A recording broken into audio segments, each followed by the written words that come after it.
Waalaikumsalam warahmatullahi wabarakatuh.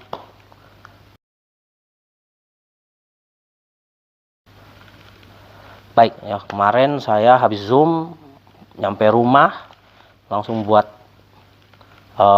video. Sekarang pagi-pagi sudah disuruh buat video lagi ya. Oke, karena ini untuk marketingnya law firm dan juga berbagi ilmu, saya ikuti saja ya. Oke, kalau kita mau bicara penanaman modal asing, kita bicara penanaman modal secara general dulu. Penanaman modal ini kan diatur di Undang-Undang nomor 25 ya. Undang-Undang nomor 25 itu ada juga judlak jenisnya, itu ada di peraturan pemerintah ya, nanti akan berkorelasi dengan BKPM dan lain-lain, peraturan BKPM dan lain-lainnya. Tapi kalau kita mengacu sebagai Undang-Undang 25 ya sebagai acuan utamanya ya untuk penanaman modal, jelas kita harus mempertimbangkan juga Undang-Undang Cipta Kerja ya yang sudah diganti lagi ya, berdasarkan Undang-Undang nomor 6 itu sudah ditetapkan, itu peraturan perpunya itu sudah ditetapkan menjadi undang-undang. Di Undang-Undang nomor 25 itu kita lihat penanaman modal itu dapat dilakukan itu di pasal 5 ya. Itu dapat dilakukan dengan cara mengambil bagian pada saat pendirian perusahaan, kemudian membeli saham, kemudian hal-hal lain yang kemudian diatur oleh undang-undang gitu ya, sesuai dengan undang-undang. Kalau kita melihat mengenai pembelian saham ini masih belum tegas pengaturannya ya. Karena ini pertanyaan terkait penanaman modal asing. Apabila asing kemudian membeli saham dari suatu perusahaan di Indonesia, apakah kemudian itu serta-merta menjadi PMA? Ya. Coba lihat BRI, BNI, BUMN yang kemudian kalau kita baca laporan keuangan ya, laporan keuangan terakhirnya, BRI itu punya sekitar 2000 sekian lah, itu pemegang saham asing. Ya. Pemegang saham asing. Tapi ingat, saham yang dipegang itu adalah saham yang kemudian outstanding share sifatnya. Ya, kami nyebutnya outstanding shares. Orang-orang yang bergerak di bidang investment dan pasar modal itu menyebutnya outstanding shares. Outstanding shares itu saham yang sudah dipegang oleh publik ya pada saat IPO, setelah IPO initial public offering, mereka kemudian saham-saham tersebut sudah beredar di publik, disebutnya outstanding shares. Outstanding shares ini jumlahnya itu ya wajarnya tidak akan kemudian suatu perusahaan IPO kemudian mengeluarkan saham, jumlah sahamnya itu tidak mungkin ya, dalam kondisi yang normal ya, tidak mungkin kemudian dalam jumlah yang akan mengganggu proses pengambilan keputusan, terutama dalam RUPS ya. Taruhlah misalkan kemudian sahamnya dari 100% yang kemudian diterbitkan untuk publik itu hanya 10% atau di bawah 10% seperti itu, atau di bawah 5% bahkan ya, supaya kemudian manajemen dari perusahaan dan pemilik itu tidak terganggu nantinya dalam proses pengambilan keputusan. Bukan berarti kemudian tidak dilibatkan pemegang saham publik ya, karena saham yang diterbitkan itu dengan hak suara, bukan saham preferen ya. Kalau IPO itu initial public offering ya, untuk pertama kalinya itu bisa saja di kemudian hari mereka terbitkan preferen, bisa saja, tapi untuk yang pertama kali tidak wajib kemudian untuk menjadi publik wajib saham dengan hak suara, itu common shares kami sebutnya. Nah, jumlahnya tidak mungkin lah ya sampai sebegitu besarnya sehingga mengganggu manajemen ya, pengambilan keputusan manajemen. Dan kalaupun kemudian perusahaan asing mengambil saham, kalau mengacu pada pasal 5, apakah kemudian otomatis menjadi statusnya menjadi PMA perusahaan modal asing? Ini masih menjadi perdebatan, karena kalau kita melihat bagian penjelasan pasal 2 ya Undang-Undang 25, bagian penjelasan pasal 2 itu menjelaskan bahwa yang dimaksudkan dengan penanaman modal dalam undang-undang ini adalah penanaman modal langsung atau yang kami sebut sebagai foreign direct investment, bukan portofolio. Kalau di dalam penjelasannya menyebutkan seperti itu. Nah, portofolio di sini maksudnya apa? Dan ini tidak dijelaskan ya. Portofolio itu kan hanya kumpulan saja, kumpulan dari produk-produk atau surat-surat berharga yang kemudian listnya itu yang kemudian dimiliki oleh seseorang atau suatu badan hukum ya, investor retail ataupun investor institusi. Nah, itu disebutnya portofolio ya, dalam ilmu investasi. Nah, maksud dia ini di undang-undang ini, di penjelasan pasal 2 ini, Undang-Undang 25, maksudnya apa portofolio? Nah, antara penanaman modal langsung dan tidak langsung. Apakah tidak langsung itu adalah karena dia melalui bursa efek? Hanya itu saja. Nah, ini harus dipertanyakan. Maksudnya apa ini tidak langsung ini yang portofolio ya, dikaitkan dengan portofolio ini. Jadi ini tidak jelas gitu loh, tidak tegas gitu memberikan penjelasannya. Ya.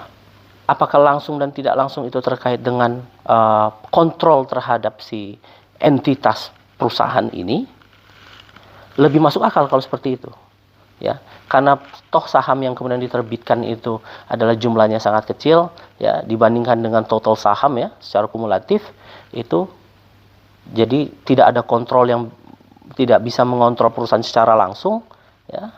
Kalau dikatakan yang dimaksudkan oleh langsung dan tidak langsung adalah itu, lebih masuk akal. Itu karena kan untuk misalkan 20% orang yang kemudian orang ataupun institusi yang memegang saham sebesar 20% itu sudah harus lapor, ya, karena dia sudah majority shareholder disebutnya, itu udah 20%, ya. Nah, kalau misalkan seperti itu lebih masuk akal untuk saya, ya. Jadi tidak langsung karena tidak langsung mengontrol, itu saja. Baik, joint venture di sini adalah usaha patungan, tapi harus hati-hati. Di Indonesia ini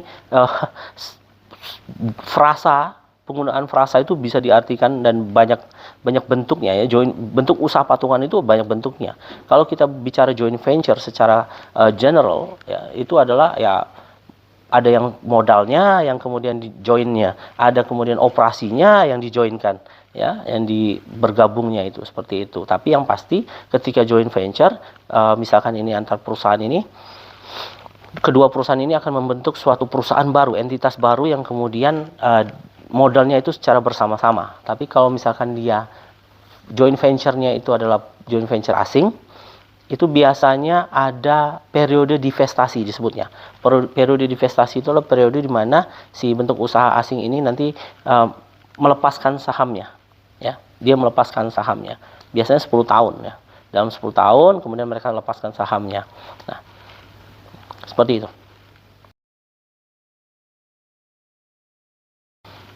Tidak mudah.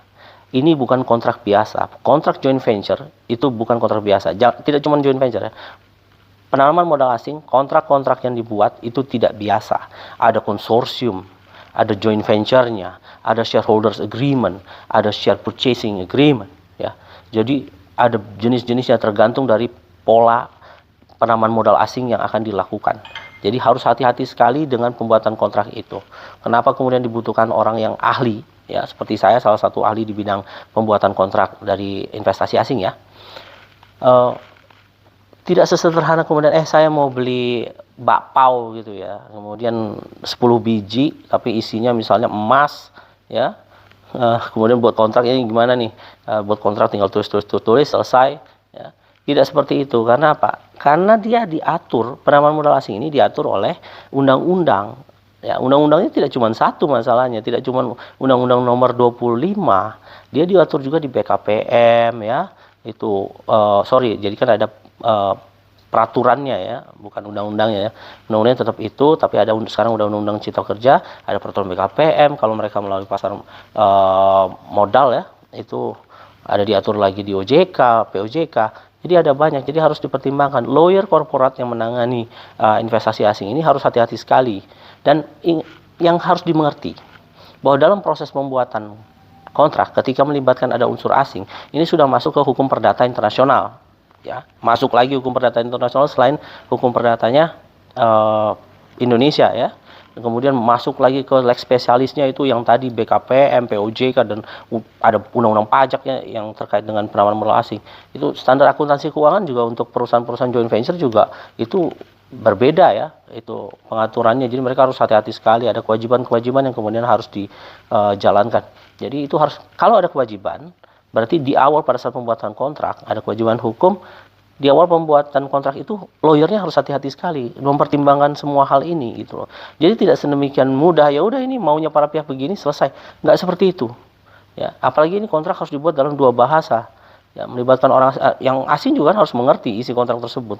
Dan itu ada yang kami sebut sebagai dicker back and forth. Jadi dickering back and forth itu kita tawarkan ini, asing bisa menolak, dan kemudian kita harus negosiasi lagi, ya, kecuali para pihak sudah sepakat. Nah, ketika para pihak sudah sepakat, biasanya kalau para pihak sudah sepakat, mereka ini tidak tahu masalah hukumnya. Ketika datang ke lawyer langsung bilang ini harus hati-hati. Itu loh. Apa yang disepakati ini bisa menjadi bumerang buat bapak atau buat ibu, buat Bu Dir atau buat Bu Komisaris. jangan sembarangan gitu. Jadi memang harus konsultasi dulu dan juga diawali dengan MOU, karena untuk investasi asing ini kita harus runut ya. Harus runut tahapannya karena takutnya ditanyakan sama aparat otoritas ya yang terkait ini kayak gimana ceritanya sejak awal. Seperti itu, mana dokumen-dokumennya. Jadi ini kita mempersiapkan untuk mencegah di kemudian hari ini terjadi masalah. Ya, makanya kemudian nanti akan ada non disclosure, non compete ya. Di dalam joint venture itu harus diatur gitu loh. Apabila kemudian terjadi salah satu pihak kemudian akan mengundurkan diri atau melepaskan diri dari joint venture-nya, seperti apa tata caranya, aturan seperti apa, tidak boleh kemudian compete bagaimana dengan hak atas kekayaan intelektualnya, karena misalkan kemudian ada perusahaan yang joint venture-nya terkait dengan suatu aplikasi misalkan ya, itu kan harus diatur semua di dalam perjanjian itu. Dan kemudian ada perjanjian shareholders agreement. Ini apa saja kemudian kompensasi apa saja, bagaimana apabila kemudian salah satu pihak ingin menarik pihak lain untuk masuk ke dalam ya. Itu bagaimana sistemnya, bagaimana apakah kemudian ada hak memesan efek terlebih dahulu, hak memesan efek, ada rights ya. Jadi ingat bursa efek saya, jadi ingat investment di bursa efek. Apakah kemudian pemegang saham yang lainnya apabila itu berhak untuk membeli, harus ditawarkan terlebih dahulu, seperti itulah rights ya. Jadi nyampur saya.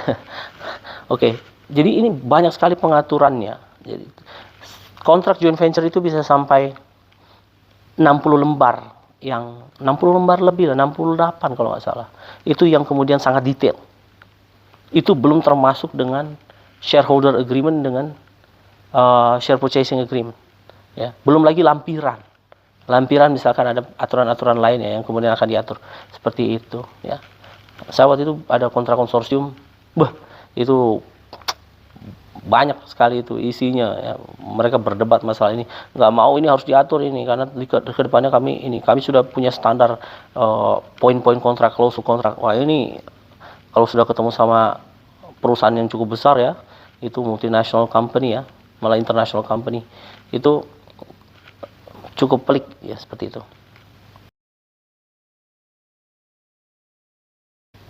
Oke, kalau penyelesaian sengketa terkait dengan investor ya, dengan investor asing, ada satu yang sekarang sedang saya promosikan, yaitu penggunaan mediator.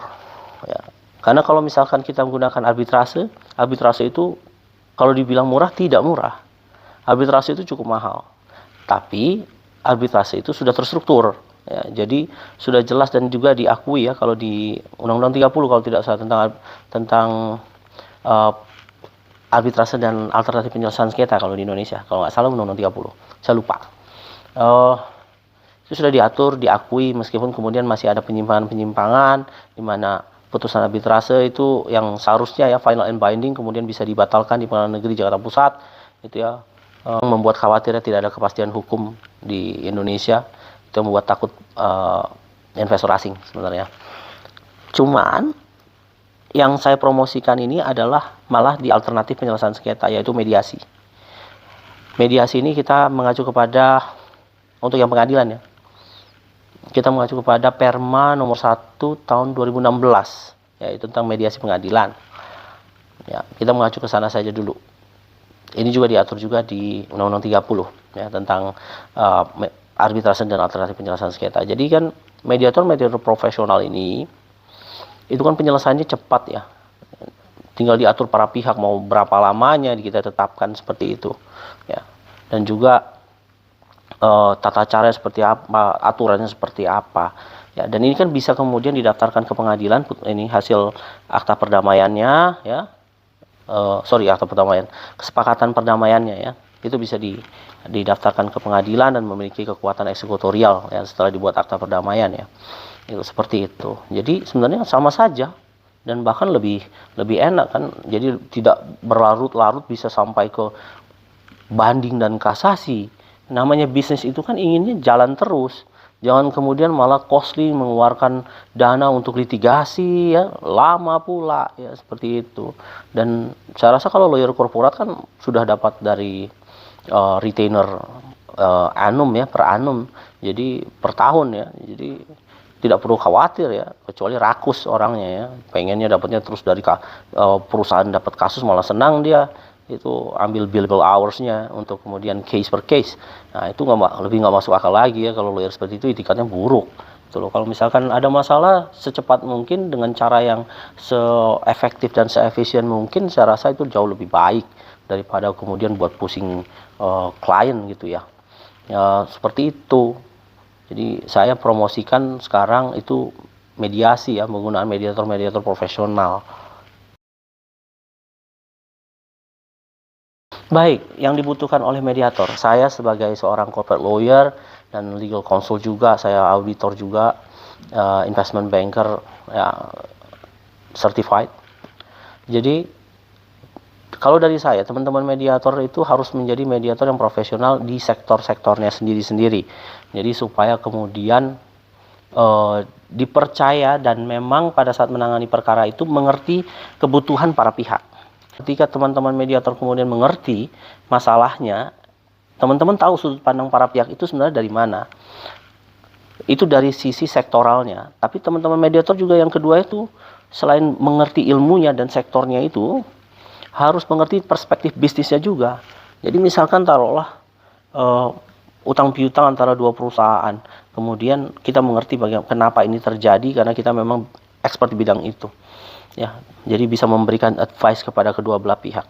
Nah nanti mediator sebagai pihak yang netral melihat dulu ini kemampuannya kayak gimana, mungkin bisa digali gitu ya, proses penggalian informasi ya, penggalian kepentingan gitu ya, sebenarnya itu seperti apa. Kalau posisi jelas para pihak sudah tahu ya, apa yang disampaikan ke kita, saya maunya ini, maunya ini. Masalahnya kan kepentingannya itu sebenarnya apa. Jadi hanya orang-orang yang kemudian memang bergerak di bidang itu yang kemudian bisa mengerti sebenarnya ya, terkecuali kalau kepentingannya itu terkait aspek hubungan ya, ada secara historikal ingin balas dendam atau ingin apa ya, itikadnya sudah buruk, itu mungkin tidak perlu dilihat secara profesional, tidak perlu dilihat secara keilmuan.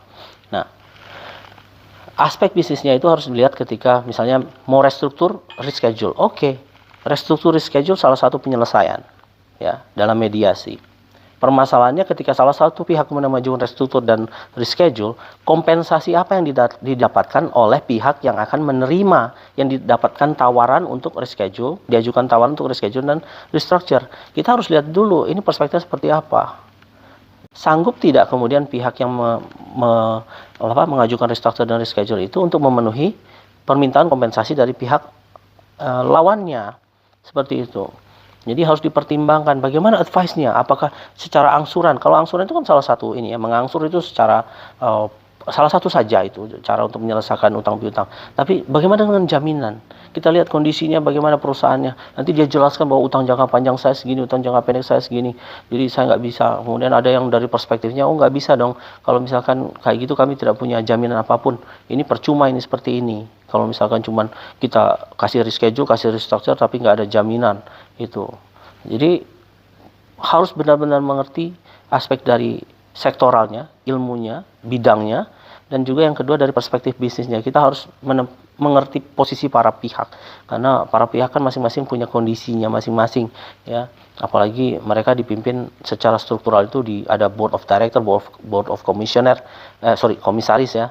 Itu mereka untuk mengambil keputusan itu kan tidak sembarangan ya itu. Jadi benar-benar mediatornya memang harus mengerti aspek bisnis dan aspek keilmuannya di bidang sektor itu. Seperti itu kalau dari saya.